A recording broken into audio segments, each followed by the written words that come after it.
Santé, nous en parlons toujours, un élément indispensable pour la vie et pour chacun de nous.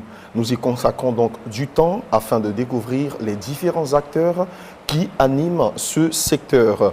Bonjour et bienvenue sur la chaîne qui vous édifie, Afrique Santé. Je suis Fabrice Kouassi pour vous servir.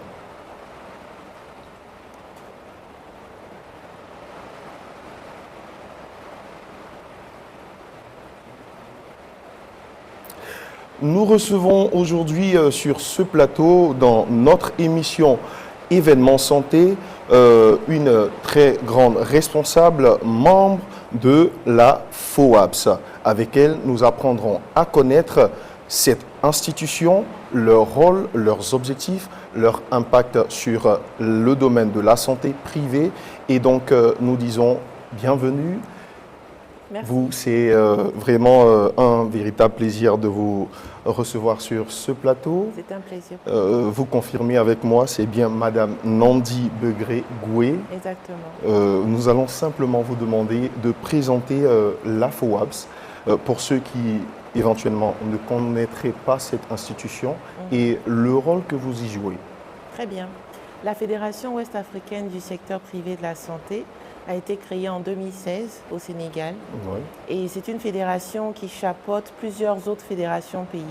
On a commencé avec 9 pays en Afrique de l'Ouest et aujourd'hui nous en avons 11. Si j'ai bonne mémoire, c'est le Bénin, le Burkina Faso, la Côte d'Ivoire, le Ghana, le Libéria, le Mali, le Niger qui est tout nouveau, le Nigeria, le Sénégal, la Sierra Leone qui vient de nous rejoindre également et le Togo.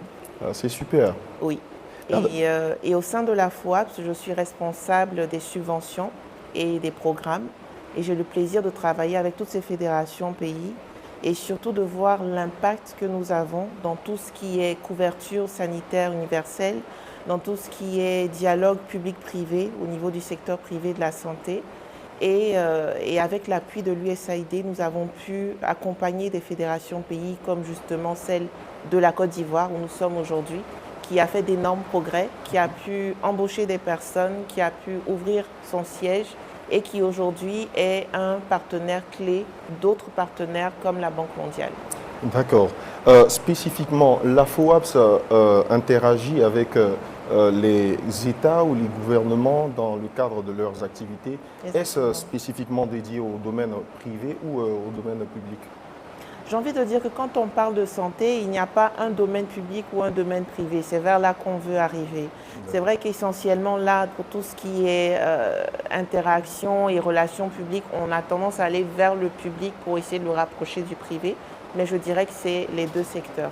D'accord. Donc, on va dire que c'est un point de jonction que vous essayez de créer. Exactement. Avec, on va dire, ce vaste domaine de la santé. Exactement. Et éventuellement, lorsque vous êtes en train de mener vos actions pour atteindre vos objectifs, quelles sont donc les cibles que vous avez au niveau sous-régional?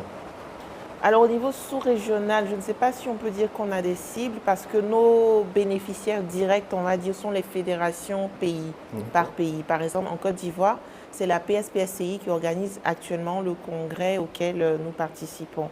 Ils ont eux-mêmes leurs membres qui ne sont pas nos cibles directes. Donc je dirais que ce sont les fédérations pays que nous accompagnons soit pour qu'elles se créent, soit pour qu'elles se développent. D'accord. Pour l'instant. D'accord. Donc, parlons donc de ce congrès qui se déroule en ce moment. C'est la 5e édition. Vous en êtes, on va dire, une partie importante en termes d'organisation. Pouvez-vous donc nous parler un peu des principaux organisateurs même de cet événement et l'objectif final? Alors, c'est très bien que vous mentionnez que ce soit la 5e édition. C'est AMTC, African Medical Tourism, qui a commencé avec la Tunisie, donc qui a été organisée plusieurs fois en Tunisie. Et donc là, c'est la première fois en Afrique de l'Ouest. Et ça se fait avec la FOAPS. Et la FOAPS, qui l'organise en Côte d'Ivoire, vous entendez bien qu'elle va s'appuyer sur sa fédération pays locale, qui est la PSPSCI. Donc nous avons 3 organisateurs principaux. À côté, nous avons les partenaires, évidemment, les 2 ministères, du tourisme et de la santé. Nous avons l'USAID également qui soutient la FOAPS, qui nous accompagne. D'accord. Merci bien déjà pour ces informations pertinentes. Nous avons ouï dire que ce n'est pas que le domaine de la santé que vous allez, on va dire, vulgariser, mais encourager dans une certaine mesure les initiatives de ces acteurs-là. Et donc, à travers, on va dire, des renseignements que nous avons pu avoir, il y a un concours organisé. Pouvez-vous nous en dire plus? Alors, c'est un concours, personnellement, en tant que responsable des subventions et programmes, parce qu'un de mes rôles, c'est également tout ce qui est suivi, évaluation. Je suis particulièrement fière qu'on ait pu organiser ce concours, parce qu'un des objectifs de la FOAP, c'est également l'intégration, l'insertion professionnelle des jeunes. C'est également l'insertion des femmes et l'accompagnement de ces jeunes ou de ces femmes qui voudraient évoluer dans le secteur ou dans tout autre secteur. Et donc, la FOAPS a mis en place une JLN plateforme, Joint Learning Network, qui est disponible sur notre site web de toute façon et à travers laquelle nous partageons des connaissances, nous aidons les personnes à se former. Et un de nos objectifs, c'est également, comme j'ai dit, de cibler les jeunes et les jeunes filles. Et à travers ce jeu concours, nous avons ouvert à des étudiants en Côte d'Ivoire, particulièrement des jeunes filles, mais il y a un peu de tout. Et ce sont des étudiants venant de plusieurs secteurs, disciplines, que ce soit la santé, le tourisme, puisqu'on en parle pendant le African Medical Tourism, le transport, la logistique, la technologie, etc. Donc ce sont autant de catégories au sein desquelles ils ont été invités à présenter des projets qui, à la suite, vont être financés ou vont être appuyés d'une façon ou d'une autre avec du mentoring. Et donc, on a 6 projets qui ont été sélectionnés. Et aujourd'hui, dans l'après-midi, il y aura la présentation de ces projets-là. Il y aura une délibération des membres du jury. Et on va sélectionner les 3 projets gagnants qui seront récompensés demain au cours du dîner gala. Et je suis particulièrement fière de ce jeu concours. Et d'ailleurs, j'invite tous les participants à nous rejoindre cet après-midi pendant le jeu concours. C'est vraiment donc très prometteur pour ceux qui éventuellement seront lauréats de ces prix. Mais est-ce que vous avez une idée des conditions qu'il faut pour éventuellement bénéficier de cette largesse-là?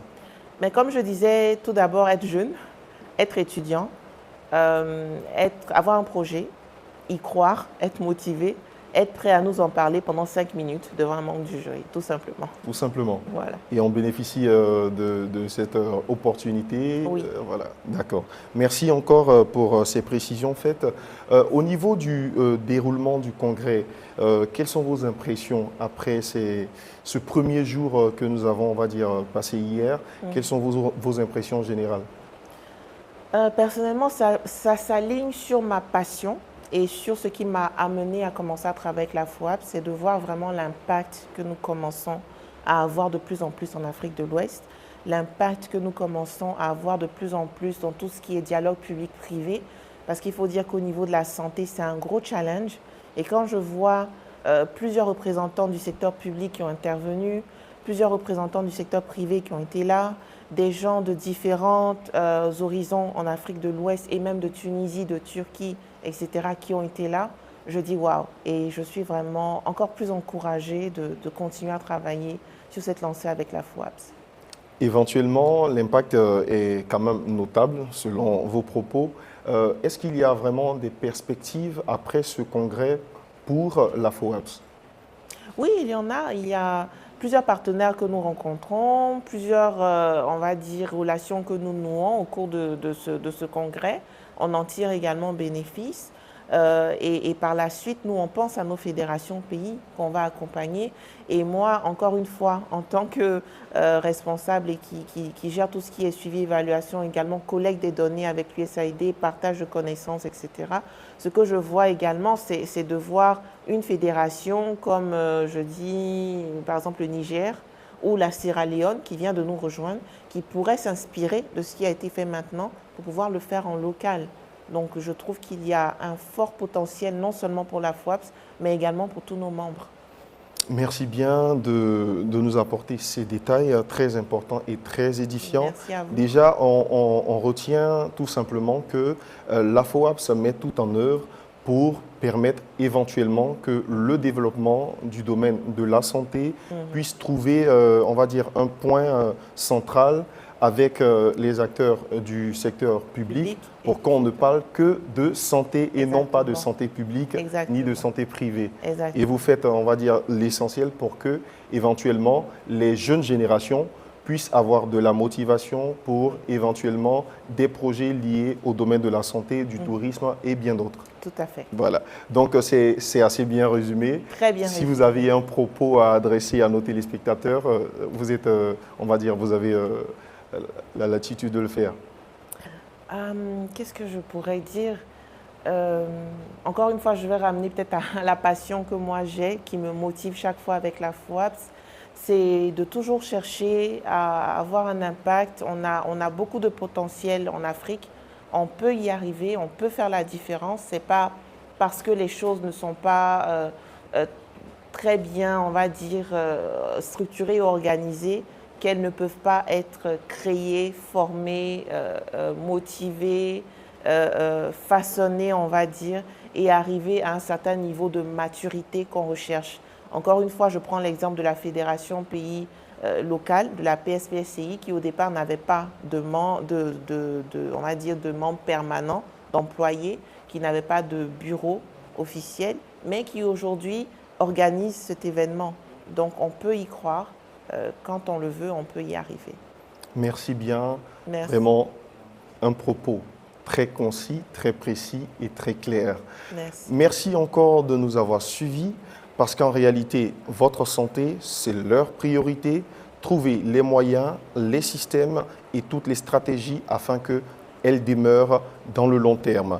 Alors, gardez tout ce que vous avez appris aujourd'hui et on se dit à très bientôt pour une autre édition.